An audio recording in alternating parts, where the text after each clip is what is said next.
Как называется закон, согласно которому сила, действующая на тело, прямо пропорциональна его ускорению и обратно пропорциональна массе? Второй закон Ньютона. Как называется самая высоко расположенная железнодорожная станция в мире? Станция Тангула, 5068 метров. Вода замерзает при 0 градусах и кипит при 100 градусах.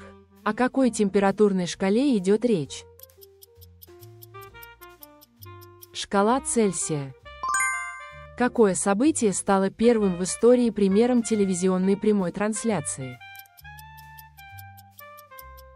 Берлинская Олимпиада.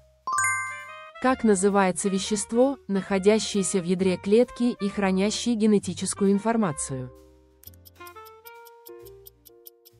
ДНК.